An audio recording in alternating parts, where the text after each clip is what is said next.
الحمدللہ رب العالمین والصلاة والسلام علی سید المرسلین اما بعد فاعوذ باللہ من الشیطان الرجیم بسم اللہ الرحمن الرحیم الحمدللہ تعالی اللہ رب العزت کی توفیق اور اس کے فضل سے آج ہم اپنی سلسلہ وار گفتگو کو آگے بڑھاتے ہوئے زندگی ایک حسین خوبصورت جھوٹ ہے اور موت ایک کڑوا سچ ہے۔ زندگی ایک حسین خوبصورت جھوٹ ہے اور موت ایک کڑوا سچ ہے۔ اس عنوان کے تحت ہم آج کی اپنی گفتگو کریں گے۔ جیسا کہ آپ کو معلوم ہے کہ ہماری جو یہ سلسلہ وار گفتگو ہے تو اللہ رب العزت کی توفیق سے اس کے 25 ایپیسوڈ مکمل ہو چکے ہیں اور یوٹیوب پر شائع بھی کر دیے گئے ہیں، اور ہماری یہ جو سلسلہ وار گفتگو جو چل رہی ہے یہ ہماری ہی کتاب ہے دنیا کی مذمت، جو کہ 350 صفحات پر مشتمل ہے، اور اسی کتاب کے ہم باب کو ویڈیو کی شکل میں بنا کر یوٹیوب پر اپلوڈ کر رہے ہیں تاکہ لوگوں کے پاس جن کو کتابیں پڑھنے کا وقت نہیں ہے وہ ہماری ان ویڈیوز کے ذریعے سے وہ اس کا علم حاصل کریں اور اس پر عمل پیرا بھی ہو جائیں۔ تو زندگی ایک حسین خوبصورت جھوٹ ہے اور موت ایک کڑوا سچ ہے۔ اللہ تبارک و تعالی قرآن مجید میں ارشاد فرماتا ہے، آپ انہیں دنیاوی زندگی کی مثال بیان فرما دیں۔ آپ انہیں، اے محبوب صلی اللہ تعالیٰ علیہ وسلم سے یہ خطاب ہے کہ اے محبوب صلی اللہ تعالیٰ علیہ وسلم آپ انہیں دنیاوی زندگی کی مثال بیان فرما دیں جو اس پانی جیسی ہے کہ جسے ہم نے آسمان کی طرف سے اتارا تو زمین کا سبزہ خوب گھنا ہو گیا، پھر وہ سوکھی گھاس کا چورا بن گیا جسے ہوائیں اڑا لے جاتی ہیں، اور اللہ تعالیٰ ہر چیز پر خوب قادر ہے۔ یہ سورہ کہف کی آیت نمبر 45۔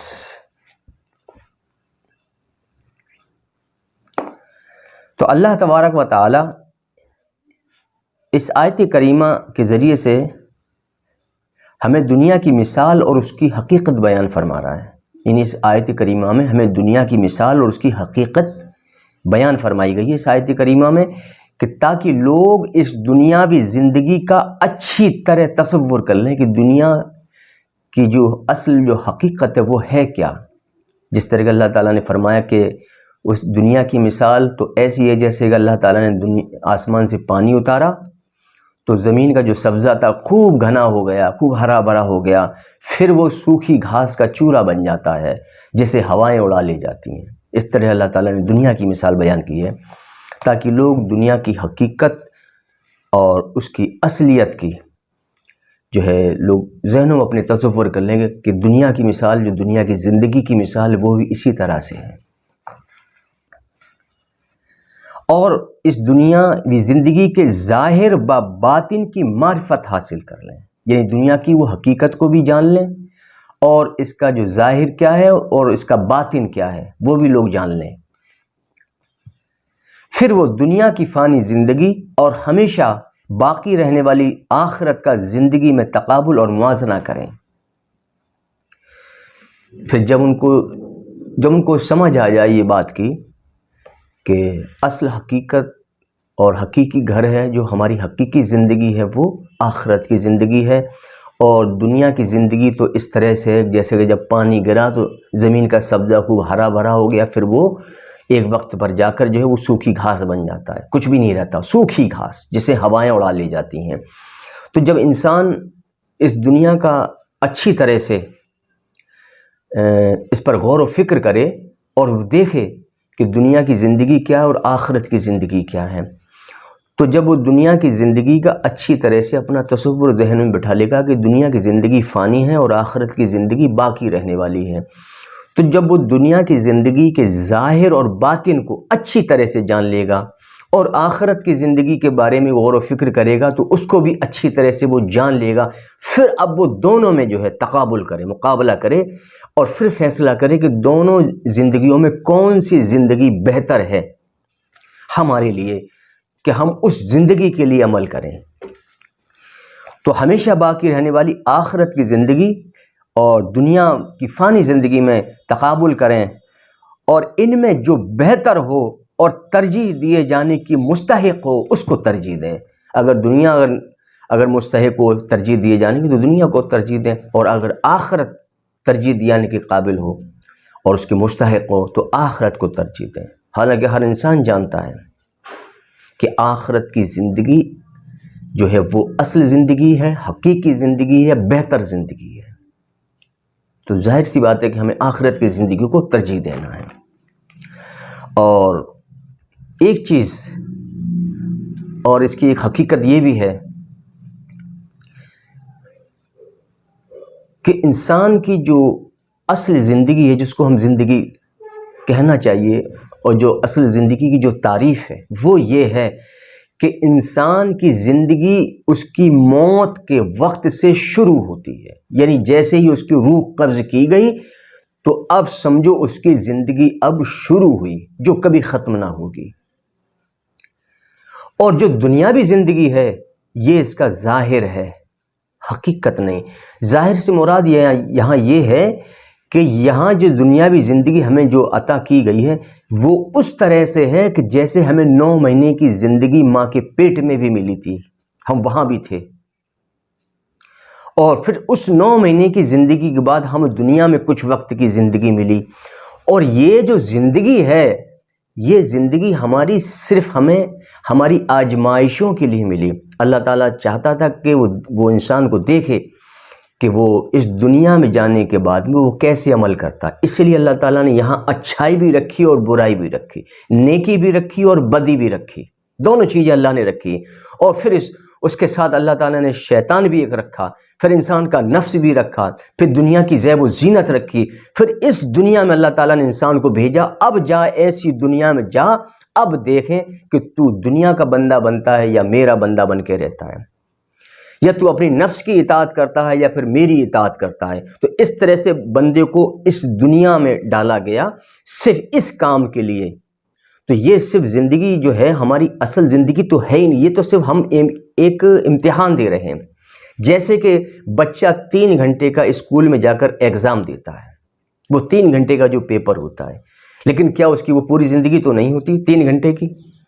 اس کے بعد وہ اپنے گھر کو آنا ہے۔ اسی طرح سے ہم اس امتحان گاہ میں ہیں اور یہ امتحان دینے کے بعد میں اپنے گھر لوٹنا ہے، جیسے کہ اللہ تعالیٰ قرآن میں فرماتا ہے قالوا انا للہ وانا الیہ راجعون، اور ہم اس کی امانت ہیں اور اسی کی طرف ہمیں واپس جانا ہے۔ تو ہم اپنے اس گھر کی طرف واپس جائیں گے جو ہمارا اصل گھر ہے، اور یہ ہمارا وہ ایگزام والا پیریڈ چل رہا ہے، وہ 3 گھنٹے کا ہے، یہ ایک مثال ہے۔ وہ 3 گھنٹے کا جو پیپر ہے، حالانکہ یہ بڑا پیپر ہے، تو اس لیے ہمیں اللہ تعالیٰ نے کسی کو 60 سال کی مدت دنیا میں رہنے کے لیے دی، کسی کو 70 سال کی مدت دی ہے، تو اللہ تعالیٰ نے ہر انسان کی عمر جو ہے مقرر کر دی ہے۔ تو یہ ہماری اصل زندگی تو ہے ہی نہیں، اس کو تو ہم ذہنوں سے نکال کر باہر پھینک دیں۔ اصل زندگی جو ہماری ہے، جیسی ہماری روح قبض ہوگی زندگی شروع، وہ زندگی ہے۔ تو وہ جب زندگی وہ ہے تو ہمیں ظاہر سی بات ہے کہ ہمیں اسی زندگی کے لیے تیاری کرنی چاہیے، اسی زندگی کے لیے ہمیں بہتر سے بہتر عمل کرنی چاہیے، اور اپنی آخرت کی زندگی کو بہتر بنانے کے لیے جتنا ہو سکتا ہو حتی الامکان اس کے لیے ہمیں کوشش کرنی چاہیے، تاکہ ہماری آخرت کی زندگی بہتر ہو جائے۔ جس طرح سے ہم اپنی دنیا کو بہتر بنانے کے لیے حتی الامکان کوشش کرتے ہیں، محنت کرتے ہیں، مشقت اٹھاتے ہیں اور مختلف تدبیریں کرتے ہیں، اسی طرح سے ہمیں اپنی اصل اور حقیقی زندگی کے لیے بھی محنت کرنا ہے، مشقت بھی اٹھانا ہے، کوشش بھی کرنا ہے، اور مختلف جو تدبیریں اللہ تعالیٰ جن کی ہمیں توفیق عطا فرمائے وہ تدبیریں بھی ہمیں کرنی ہیں۔ ان کے لیے ہمیں کوشش بھی کرنی ہے تاکہ ہماری اصل زندگی بہتر ہو جائے. لیکن وہ زندگی ہوگی تب بہتر جب ہم ان آزمائشوں میں پاس ہو جائیں گے. اور ان میں آزمائشوں میں پاس ہونے کے لیے اللہ تعالیٰ نے جو ہمیں طریقہ بتایا وہ یہ ہے کہ اللہ اور رسول کی اطاعت اور نیک اعمال کثرت سے کرنا، اللہ کی یاد، اللہ کا ذکر اور گناہوں سے پرہیز. یہ ہماری تیاری، یہ ہمارے پیپر ہیں. اور اس دنیاوی زندگی کے دوران ہمیں کچھ مصیبتیں بھی ملنی ہیں، پریشانیاں بھی ملنی ہیں، تکلیفیں بھی ملنی ہیں. وہ تمام کی تمام ہماری آزمائش، یعنی ہمارے پرچے کا ایک حصہ ہے. جو ہمیں ایگزام میں، جو ہمیں امتحان دینے کے لیے جب ہم اسکول جاتے ہیں تو پرچے میں مختلف سوالات آتے ہیں. اسی مختلف سوالات میں ہماری، دیکھیے، ہماری ان سوالاتوں میں ہماری اللہ اور اس کے رسول کی اطاعت بھی رکھی گئی. اللہ اور اس کی رسول کی نافرمانی نہ کرنا یہ بھی اسی پرچے کا ایک حصہ ہے. ہماری زندگی کی جو امتحان ہے اس کا ایک حصہ ہے. اور اسی پرچے میں ہماری کیا ہے کہ دنیاوی تکلیفیں، مصائب و آلام، مصیبت، مال کی تنگی، بیماریاں، یہ سب اسی ایک پرچہ ہے ہمارے جو ایگزام پیریڈ میں ہمیں ملتا ہے، ایگزام کے دن ہم کو ملتا ہے. تو جو اسی کا ایک پرچہ، یہ ساری چیزیں اس میں داخل ہیں. ان ساروں کو جب ہم پاس کر لیں گے تو ہم اچھے نمبروں سے پاس ہوں گے اور آخرت میں ہم اعلیٰ مقام اور اعلیٰ منصب پر فائز کیے جائیں گے. اور اس کے بدلے اللہ تعالیٰ میں بہترین اجر و ثواب عطا فرمائے گا اور جنت میں بھی اعلیٰ مقام عطا فرمائے گا اور ہم آخرت کے عذاب سے محفوظ رہیں گے. تو ہم یہاں پرچہ دے رہے ہیں بس. وہ تو یہ تصور رکھنا کہ جیسے کہ ہم 3 گھنٹے جو ہمیں اسکولوں میں اور کالجوں میں ملا کرتے ہیں وہ پیپر ہمارا چل رہا اور پیپر میں مشکلات اور کٹھنائیاں تو ہوتی ہیں، اسی طرح ہماری دنیا میں یہ مشکلات اور کٹھنائیاں ہیں. ہم یہاں عیش و عشرت کے لیے پیدا نہیں کیے گئے اور نہ یہاں ہمیں ہمیشہ رہنا بھی ہے. کوئی نہیں رہا تو ہم کیا رہیں گے؟ ہمیشہ کوئی نہیں رہا. تو ہماری جب یہ ہم اپنے ذہن میں بٹھا لیں کہ ہماری اصل زندگی جیسے ہی ہماری روح قبض کر لی جائے گی بس ہماری اصل زندگی وہاں سے شروع ہوگی جو کبھی ختم نہ ہوگی. یہ کوئی زندگی نہیں، یہ تو امتحان گاہ ہے. بس ہمیں بھیجا ہے زندہ رکھ کر، اللہ تعالیٰ نے زندہ بنا کر، جاؤ یہ دنیا میں پیپر دو اور پھر تم جیسے اچھا پیپر دو گے تو تمہارا اچھا رزلٹ آئے گا، اچھے نمبروں سے پاس ہوگے، اسی طرح سے تمہیں اس کی جزا اور اس کا بدلہ دیا جائے گا. تو اس آیت کریمہ میں اللہ تعالیٰ نے فرمایا کہ اس دنیاوی زندگی کی مثال اس بارش کی طرح ہے کہ جب وہ زمین پر برستی ہے تو زمین ہری بھری ہو جاتی ہے اور اس میں ہر قسم کی کھیتیاں اور خوش منظر نباتات اگ جاتے ہیں. یعنی جب پانی برستا ہے برسات کے دنوں میں دیکھو تو جو زمین ہوتی ہے ہری بھری ہو جاتی ہے اور اس میں جو قسم قسم کی جو کھیتیاں ہوتی ہیں وہ بھی بہت ہری بھری ہو جاتی ہیں اور خوش منظر نباتات اگ جاتے ہیں. الگ الگ طرح کے مختلف قسم کے پیڑ پودے اگاتے ہیں. بس اس وقت اس کی خوبصورتی اور آراستگی دیکھنے والوں کو بہت اچھی لگتی ہے. وہ خوش منظر جو نباتات ہوتے ہیں، پیڑ پودے ہوتے ہیں، تو منظر بڑا اچھا لگتا ہے دیکھنے میں، تو اس کی خوبصورتی بھی بہت اچھی لگتی ہے اور لوگ اس سے فرحت حاصل کرتے ہیں. لوگ اس سے فرحت حاصل کرتے ہیں اور زمین کا یہ حسن غافل لوگوں کو اپنی طرف متوجہ کر لیتا ہے. زمین کا یہ حسن غافل لوگوں کو اپنی طرف متوجہ کر لیتا ہے اور کچھ دنوں کے بعد ان کی تر و تازگی و خوبصورتی اور ہریالی سب ختم ہو جاتی ہے. پھر ایک وقت وہ بھی آتا ہے کہ جب پتجھڑ کا وقت آتا ہے تو دیکھا سوکھے پتے کیسے جھڑتے ہیں پیڑوں سے، سوکھے پتے جس کو پتجھڑ کا موسم بولا جاتا ہے. تو جب سوکھے پتے جب جھڑتے ہیں تو کیسے ان کو ہوائیں اڑا لے جاتی ہیں. ایک وہ دن تھا کہ اس پر جو خوبصورت ہرے پتے تھے پیڑ کے اوپر کتنے خوبصورت لگ رہے تھے، وہ تو خوش منظر تھے، وہ دیکھنے کے لیے ہم بہت اچھے اور حسین لگ رہے تھے، خوبصورت بھی لگ رہے تھے، دیکھنے میں ان کو اچھا لگ رہا تھا، بہت اچھے ہرے بھرے تھے. لیکن ایک وقت وہ بھی آیا کہ وہ سوکھے پتوں کی طرح ہو گئے اور جھڑ کے زمین پر گرے اور زمین سے ہوائیں انہوں نے اڑا کر لے جا رہی ہیں. یہ ان کی حالت تھی. یہ دنیا کی یہی حال ہے. یعنی دنیا کی مثال اسی طرح ہے کہ ایک دن وہ ہری بھری ہے، ایک دن وہ سوکھے پتوں کی طرح ہو جائے جیسے ہوائیں اڑا لے جاتی ہیں، یا سوکھی گھاس کی طرح ہو جائے گی، ہوائیں اڑا لے جائیں گے اسے. تو دنیا کی مثال بھی اسی طرح ہے، دنیا بھی اسی طرح ہے. تو یہ زمین کا یہ حسن غافل لوگوں کو اپنی طرف متوجہ کر لیتا ہے اور کچھ دنوں کے بعد ان کی تر و تازگی و خوبصورتی اور ہریالی سب ختم ہو جاتی ہے اور وہ خشک ٹوٹی پھوٹی گھاس پھوس اور پتے اور بھوسے کی مانند ہو جاتی ہے۔ وہی جو ہریالی تھی، ہرے ہرے تھے، سارے بھوسے بن گئے، سوکھے ڈھیر کی طرح ہو گئے۔ تو وہ بھوسے اور ٹوٹی پھوٹی گھاس پھوس اور بھوسے کی مانند کوڑا کچرا ہو گئے، جسے ہوائیں اڑا لے جاتی ہیں۔ تو دنیا کی زندگی کا ابھی یہی حال ہے کہ دنیا کی زندگی میں مگن شخص کو دنیا کی زینت بہت اچھی لگتی ہے، اور وہ زیادہ سے زیادہ مال و دولت حاصل کرنے میں مشغول رہتا ہے، اور اس کی لذت سے خوب مزہ اٹھاتا ہے، اور وہ ہر وقت شہوت کے سمندر میں غوطہ زن رہتا ہے، بہت مزہ اٹھاتا ہے دنیا کی زیب و زینت، بڑا مست ہو جاتا ہے، یہ کہتا اب یہ آ گئی، اب تو یہ جانی نہیں ہے۔ بیوقوف،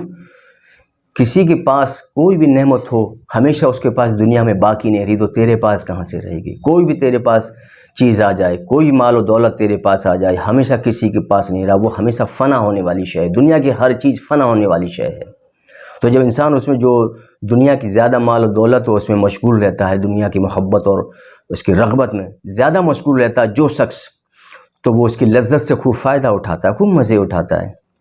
اور وہ ہر وقت شہوت کے سمندر میں غوطہ زن رہتا ہے، اور وہ یہی سمجھتا ہے کہ یہ لذتیں و شہوتیں کبھی زائل نہ ہوں گی، اور اچانک اسے موت آ جاتی ہے،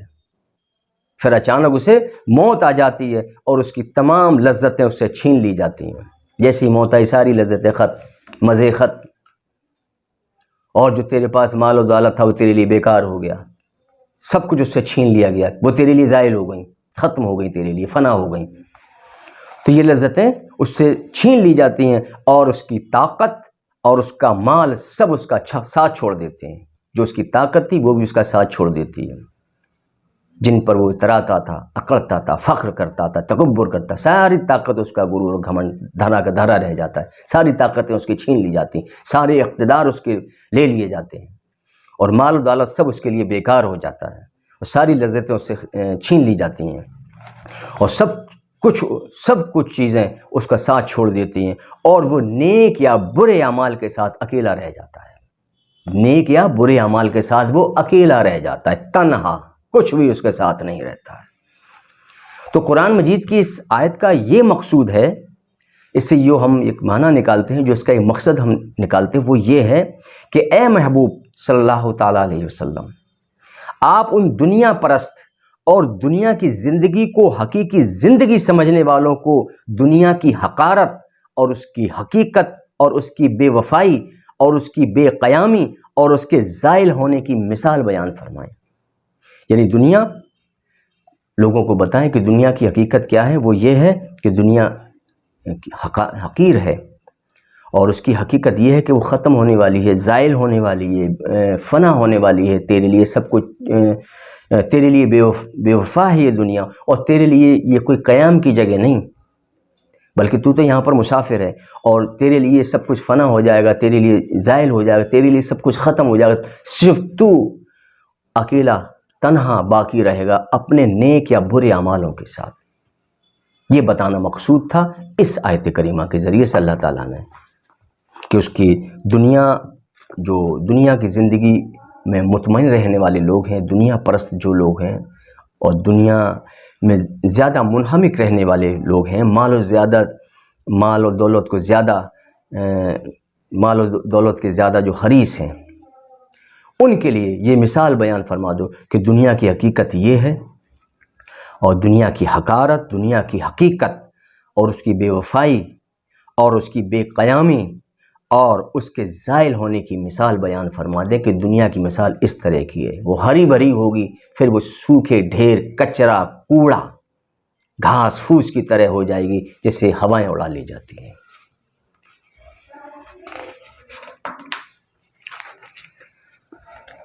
حضور نبی کریم صلی اللہ تعالیٰ علیہ وآلہ وسلم نے فرمایا کہ جو شخص اسلام لایا اور پھر اس کو باقدر ضرورت رزق دیا گیا، اور اس کو اللہ تعالیٰ نے جو کچھ دیا اس میں اس کو قانع کر دیا، تو وہ شخص کامیاب ہو گیا۔ یہ مسلم شریف کی حدیث نمبر 2426، ترمذی شریف کی حدیث نمبر 2349، اور ابن ماجہ کی حدیث نمبر 4138۔ یعنی کہ جو اسلام لایا جو شخص، پھر اس کو باقدر ضرورت رزق دیا گیا، اور اس کو اللہ تعالیٰ نے جو کچھ بھی دیا تھا اس میں اس کو قانع کر دیا، یعنی اس کو قناعت حاصل ہوگی، جو کچھ ملا اس پر وہ اس نے قناعت حاصل کر لی، زیادہ کہ اس کو طلب نہ رہی۔ تو ایسا شخص جو دنیا میں آیا وہ کامیاب ہو گیا، یعنی اس کے پاس اتنا مال ہو کہ جس سے وہ اپنے کھانے پینے اور پہننے کے کپڑوں اور رہائش کا بندوبست کر سکے، اور بیماری کی صورت میں دوا علاج کا انتظام کر سکے، اور آرائش و زیبائش و عیش و عشرت کے لیے مال و متاع جمع نہ کرے، کیونکہ جب انسان کے پاس ضرورت سے زیادہ مال ہوتا ہے تو وہ عموماً اس مال کو نفسانی خواہشات اور دنیا کی حرام و ناجائز لذتوں کے حصول کے لیے وہ خرچ کرتا ہے۔ جب ضرورت سے زیادہ انسان کے پاس مال آ جائے تو اکثر ایسا ہوتا ہے کہ وہ اس مال کو نفسانی خواہشات پر خرچ کرے گا، یعنی اس کا جو نفس چاہے، اس کی جو نفس کی جو خواہشاتیں ہوں گی ان پر وہ خرچ کرے گا، اور دنیا کی حرام و ناجائز چیزوں اور ان سے ملنے والی لذتوں پر وہ خرچ کرے گا جو حرام ہیں، ناجائز ہیں، لیکن کیا ان سے لذت ملتی ہے، ان چیزوں پر وہ خرچ کرے گا اگر ضرورت سے زائد مال ہوگا۔ اکثر ایسا ہوتا ہے، اور مالدار آدمی اپنے مال کو بڑھانے کے لیے حرام و ناجائز ذرائع اختیار کرتا ہے، یہ بھی اکثر دیکھا جاتا ہے، اور مال حاصل کرنے کی حرص کسی حد پر ختم نہیں ہوتی، یعنی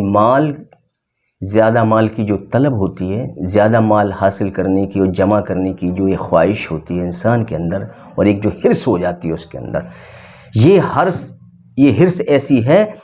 کہ یہ کسی حد پر بھی ختم نہیں ہوتی۔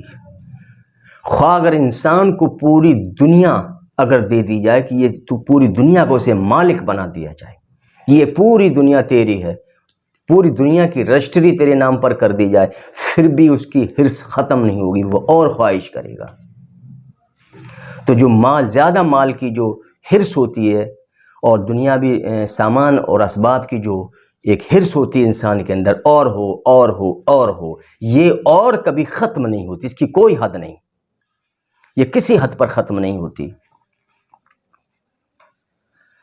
اور تمام دینی و دنیاوی خرابیوں کی وجہ مال و متاع کی حرص ہے، یعنی دنیا میں انسان کے اندر جو خرابیاں آتی ہیں، یا دین میں اس کے جو خرابیاں پیدا ہوتی ہیں انسان کے اندر، وہ خرابیوں کی وجہ زیادہ مال کی اور اس کے متاع کی حرص ہے، یعنی جب انسان کے اندر زیادہ مال اور متاع کی حرص آ جائے تو سمجھو اس کی دنیا اور آخرت دونوں خراب، اس کے اندر دنیا میں بھی اس کے اندر عیب آنے شروع ہو جائیں گے، اور آخرت اپنی خراب تو کر ہی لے گا، وہ اپنی آخرت کو تباہ اور برباد تو کر ہی لے گا وہ، کیونکہ صرف اس کے اندر ایک حرص جو پیدا ہو گئی، زیادہ سے زیادہ میرے پاس مال ہو جائے، وہ کتنا بھی زیادہ کر لے پھر بھی وہ اوروں سے چھوٹا رہتا ہے۔ غور کرے اس بات پر، وہ کتنا بھی امیر ہو جائے، لیکن جب وہ اپنے سے کسی اور امیر پر نگاہ کرے گا تو لگے گا کہ ہم اس سے چھوٹے ہیں، ابھی وہ ہم سے زیادہ امیر ہے۔ تو یہ حرص کبھی ختم نہیں ہوتی، بلکہ تمام دینی و دنیاوی خرابیوں کی وجہ مال و متاع کی حرص ہے، اور یہ حرص ایک ہی صورت ختم ہو سکتی ہے کہ صرف اور صرف انسان کو اپنی موت کا یقین ہو جائے کہ مجھے مرنا ہے، قبر میں جانا ہے، میرا حساب ہونا ہے، قبر میں عذاب ہونا حق ہے، قیامت کے دن عذاب ہونا حق ہے، دوزخ حق ہے، جنت حق ہے۔ جس دن ان چیزوں کو اس کو یقین ہو جائے گا، اس کی حرص ختم ہو جائے گی، حرص نہیں رہے گی۔ حرص کب ہوتی ہے؟ یعنی اس کو اخروی جو امور ہیں، جو اخروی جو کام ہیں، اور آخرت میں جو درپیش آنے والے معاملات ہیں، اس پر اس کا یقین نہیں، صرف وہ سمجھتا ہے کہ یہ دنیا یہی سب کچھ ہے، اس کے بعد کچھ نہیں، یہ تو قصے اور کہانیاں ہیں، یا وہ جانتا ہے لیکن اس کا یقین نہیں، دل اس پر مطمئن نہیں، دل اس کی تصدیق نہیں کرتا، وہ زبان سے تو کہتا لیکن دل اس کی تصدیق نہیں کرتا۔ اگر وہ انسان باقدر ضرورت مال پر قناعت و اکتفا کرے، یعنی جو مل جائے اس بس ٹھیک، اکتفا ختم، اس سے زیادہ نہیں، اور اس پر قناعت بھی ہو جائے، یعنی جو مل جائے اسی پر اکتفا کر لے وہ، اور اکتفا کرنے کے بعد میں اس پر وہ قناعت بھی کرے، تو وہ تمام خرابیوں اور گناہوں سے بچ جائے گا اور اپنی آخرت کو بہتر بنا لے گا۔ وہ ظالم بدکار اور دنیا پرست گناہ گار جو مجرم لوگ جو ظالم ہیں، بدکار ہیں، دنیا پرست جو گنہگار ہیں، جنہوں نے اپنی دنیا کی ظاہری، باطنی، حقیقی، اصل زندگی کو صرف دنیا کی زندگی سمجھ رکھا ہے اور اپنی آخرت کے لیے اگر وہ تیاری نہیں کر رہے ہیں تو جیسے ہی ان کو موت آئے گی تو موت کے وقت اور موت کے بعد ان کو اس حقیقت کا یقین ہو جائے گا جس کے لیے قرآن اور حدیث نے ہمیں جگہ جگہ تاکید فرمائی، جگہ جگہ ہماری تلقین بھی کی، ہمیں تاکید بھی کی، ہماری اصلاح بھی کی اور ہمیں نصیحت بھی کی قرآن اور حدیث میں جگہ جگہ کئی مقامات پر۔ پھر ان سب چیزوں کا اس کو علم ہو جائے گا۔ تو جب مجرم کو موت کے بعد جب حقیقت کا علم ہوگا تب وہ تمنا کرے گا کہ کاش اسے دنیا میں واپس بھیجا جائے تاکہ وہ صرف نیک اعمال کرے اور اللہ و رسول کی مکمل طاعت میں اپنی زندگی صرف کرے، اور اس وقت اس پر یہی حالت طاری ہوگی، یعنی تب اسے یہ چیزیں کوئی نفع اور فائدہ نہیں دیں گی، کیونکہ عمل کا موقع موت کے بعد منقطع ہو جاتا ہے، ختم ہو جاتا ہے۔ تو اس سے پہلے، موت آنے سے پہلے ہم اپنی آخرت کو بہتر بنانے کے لیے تیاری کریں، کیونکہ موت کے بعد پھر کوئی عمل کا موقع نہیں ملے گا۔ اور انشاءاللہ العظیم اس باب کا ہم اگلا حصہ انشاءاللہ اگلی نشست میں بیان کریں گے۔ وما علینا الا البلاغ المبین۔